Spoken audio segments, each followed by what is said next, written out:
जादुई तोता। एक छोटे से गांव में एक गरीब परिवार रहता था। उस परिवार में रामू और उसकी बीवी सीता उसके बेटे चिंटू के साथ रहते थे। उसी गांव में एक तोता भी रहता था। उसका नाम था रघु। वो किस्मत का धनी था। जहां भी जाता वहां किसी भी चीज की कमी नहीं पड़ती थी। एक दिन रघु उड़ते उड़ते उस गरीब परिवार के घर गया। रघु सोचता है, अरे वाह, लगता है यहाँ आज बहुत अच्छा खाना मिलेगा। मैं पेट भर के खाऊंगा। वो एक कटोरी में रखे अमरूद देखता है। अरे वाह, अमरूद, मुझे तो ये बहुत पसंद है। मैं तो इसे पेट भर के खाऊंगा। रघु तोता अमरूद खाने ही लगता है। तभी सीता रघु को अमरूद खाते देखती है तो गुस्सा हो जाती है और उसे वहां से भगा देती है। भाग यहाँ से, न जाने कहां से आ जाते हैं। मैं तो परेशान हो गई हूं इनसे। सीता के भगाने के बाद रघु चुपचाप से एक कोने में रहता है। धीरे धीरे उस परिवार की बरकत होने लगती है।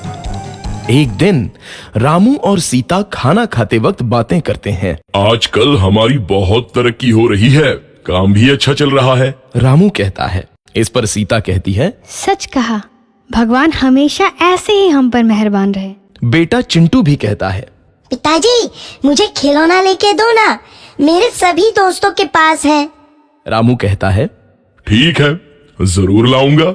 सीता कहती है, कितने खुश है सब, मेरे परिवार को किसी की नजर ना लगे। एक तरफ ऐसी बातें होती हैं तो दूसरी तरफ रसोई में रघु तोता भी अमरूद खाते रहता है। मजा आया, अमरूद खाया, मजा आया, अमरूद खाया, मजा आया। तभी सीता रसोई में आती है और रघु तोते को अमरूद खाते देख बहुत गुस्सा होती है। सीता रघु को बाहर निकालने के लिए पिंजरे में अमरूद रखती है। रघु जब अमरूद खाने लगता है तो पिंजरे का दरवाजा बंद हो जाता है और वो उसमें फंस जाता है। मुझे बाहर निकालो, मैं यहाँ फंस गया हूँ, मुझे बचाओ। अगले दिन सीता पिंजरा उठाकर बाहर दूर उस रघु को छोड़ देती है।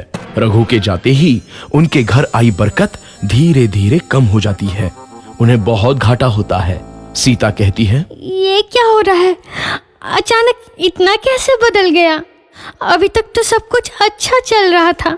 रामू कहता है, लगता है भगवान हम पर रूठ गए हैं। चिंटू भी कहता है, लगता है अब मुझे खिलौने भी नहीं मिलेंगे। और वो रोने लगता है और बाहर चला जाता है। कुछ दिन बाद रघु तोता फिर से उस घर में आता है। वापस आया, मैं वापस आया, अब मैं जमकर अमरूद खाऊंगा। रघु सीधा रसोई घर में चला जाता है और अमरूद खाने लगता है। कुछ देर बाद सीता रसोई में आती है और रघु को देख कहती है, एक तो घर में पहले से इतनी दिक्कत चल रही है और ऊपर से ये तोता मुझे और परेशान कर रहा है। सीता रघु को वहां से भगा देती है। रघु उड़कर किसी कोने में छुप जाता है। कुछ दिन बाद धीरे धीरे उस घर की बरकत वापस आने लगती है। काम भी अच्छे से चलने लगता है। एक रात जब रघु तोता अमरूद खाने जाता है तो पिंजरे में फंस जाता है। ये लोग आखिर चाहते क्या हैं? एक तोते को शांति से अमरूद खाने क्यों नहीं देते? मैं कौन सा चोरी कर रहा हूँ? बस अमरूद ही तो खा रहा हूँ। तभी रामू वहां आता है और पिंजरे में रघु तोते को देख उसे बाहर छोड़ देता है। ये तोता भी कितना जिद्दी है, बार बार वापस आ जाता है। जैसे ही रामू रघु को छोड़ देता है, अगले दिन से फिर से उनके घर की बरकत जाने लगती है। काम में घाटा होता है। किसी को समझ नहीं आ रहा था कि ऐसा क्यों हो रहा है। रघु तोता घर आता है तो अचानक बरकत आती है और जब रघु तोता को बाहर निकालते हैं तो बरकत चली जाती है। एक दिन सीता रघु तोते के घर आने और बाहर जाने की स्थिति पर नजर रखती है। ये तोता जब भी घर आता है तो घर में बरकत आती है और जैसे ही ये घर से बाहर जाता है तो उसी के साथ बरकत भी चली जाती है। कहीं ये जादुई तोता तो नहीं है? अगली बार जब ये तोता घर आएगा तो मैं इसे कहीं नहीं जाने दूंगी। सीता रघु का बहुत इंतजार करती है लेकिन रघु तोता दोबारा उस घर में कभी नहीं आता।